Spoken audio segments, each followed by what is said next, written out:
This is Caribbean in 10 for today, Friday, November 9th. We start off the news. 6 injured after a plane crash landed at Guyana's International Airport. Stay with us. We have the more news and sport after the break.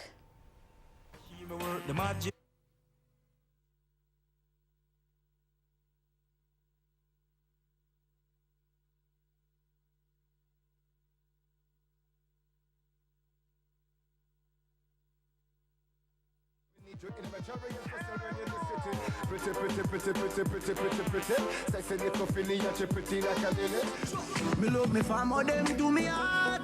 Me would do the earth, one of them real kill it dead to the end, dead from me start. Me real better them. Cause them no know when we are by trees.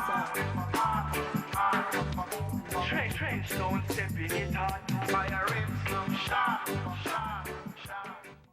Small thing, it's a secret, but it ends up being a superpower in your life if you know how to use it. Nice. So basically words of affirmation. Correct. And the power of the tongue is I understand the power of the tongue. Exactly.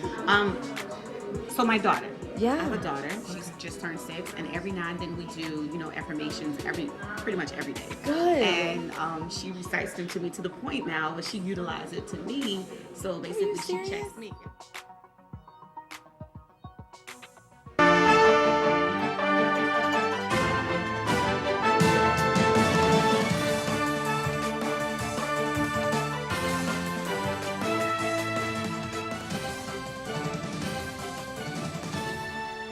At least 6 people were injured but are in stable condition following a plane crash at the Chedichangan International Airport in the early hours of this morning.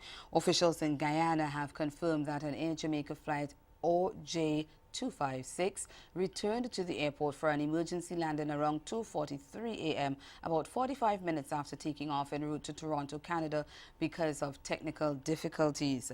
Public Infrastructure Minister David Patterson confirmed that the injured were being treated at the Diamond Regional Hospital.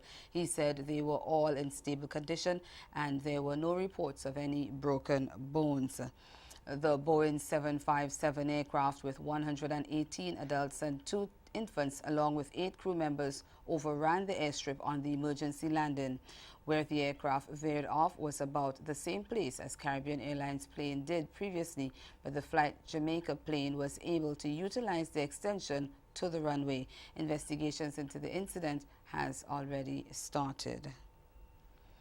Meanwhile, over in the Bahamas, police have launched an investigation into the crash of a 6-seat aircraft that left West Palm Beach in Florida and disappeared from the radar in the area of Nirvana Beach last night. Meanwhile, over in the Bahamas, police have, well, I just told you they launched an investigation into the crash of the 6-seat aircraft that left the West Palm Beach in Florida. Police say the 2 people who were on board the PA-27 6-seater have not been seen since the plane reportedly went down in the waters near the beach. They say shortly after 8 p.m., police on New Providence received reports from Air Traffic Control that a plane had disappeared from the radar in the area of Nirvana Beach and believed to have crashed in waters nearby. And a short time after the pilot had reported that the door of the aircraft had flown open, it said that search and rescue teams from Royal Bahamas Police, Royal Bahamas Defense Force and Basra located the aircraft, and efforts to locate survivors are continued. St. Lucia's opposition leader Philip Jean-Pierre has been responding negatively to assertions that there could be a tourism backlash from the island's failure to legalize marijuana. Pierre, who is a former tourism minister, told reporters Wednesday that St. Lucia can make a start by decriminalizing possession of small portions of ganja. He spoke against the backdrop of a warning by visiting Canadian ganja expert Mark Emery that there could be a tourism backlash once the herb remains illegal in St. Lucia. Canadian cannabis rights activist Mark Emery has urged the St. Lucian government to get on board with the cannabis movement or prepare to deal with losses in the Canadian tourism market. In June, the Senate of Canada legalized the recreational use of the drug and in October opened their doors to the first marijuana dispensaries. Canada's laws permit adults to buy, use, possess, and grow recreational marijuana.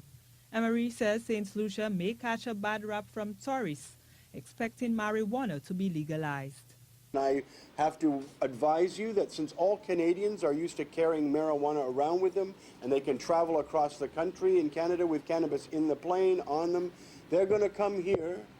And if they don't find cannabis easily and readily when they're here as tourists, they're going to bring their own cannabis from Canada.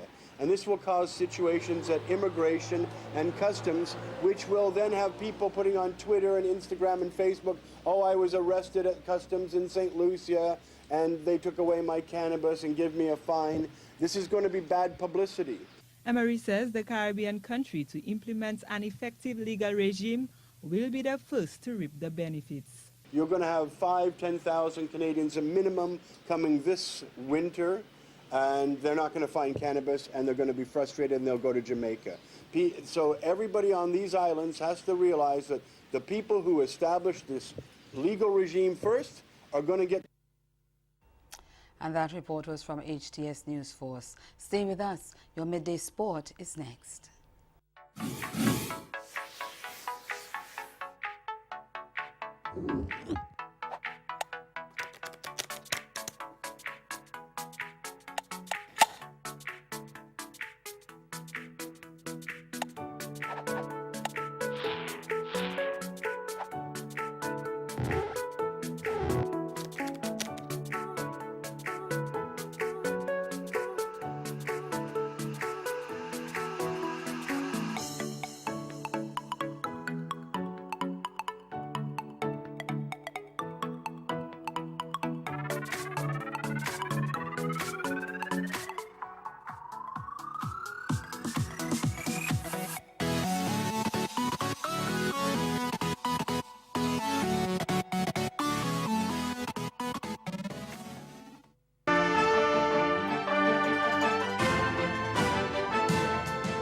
Title holders West Indies will take the first step in their anxiously anticipated defense of the ICC Women's T20 World Cup when they clash with Bangladesh tonight. The hosts have already been installed as heavy favorites to beat the Minnows in the Group A contest, the headline match of a triple-header at the Guyana National Stadium. The event is an historic one as it marks the first ICC Women's standalone T20 World Cup after the previous tournaments were staged alongside the men's. West Indies have been installed in Group A alongside the likes of England, South Africa and Sri Lanka, while Group B comprises Australia, India, New Zealand, Pakistan and Ireland. They have retained the core of their 2016 title-winning squad for their title defense with the likes of Taylor, Matthews, all-rounder Deandra Doughton, former captain Marissa Aguilera, off-spinner Anisa Mohammed and fast bowler Shamila Connell, all expected to feature. Meanwhile, aggressive all-rounder Deandra Doughton could find herself in new pinch-hitting role at the top of the order when West Indies undertake their defense of the ICC Women's T20 World Cup. The veteran right-hander was played in the middle order for most of her career, but West Indies are contemplating the change which would enable the team to get a faster start in the November 9 to 24 tournament.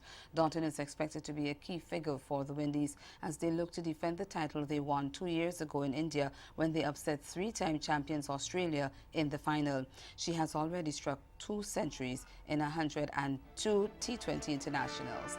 That's Caribbean in 10. Join us at 6:30 for Caribbean Newsline. Until then, do have yourselves a good afternoon.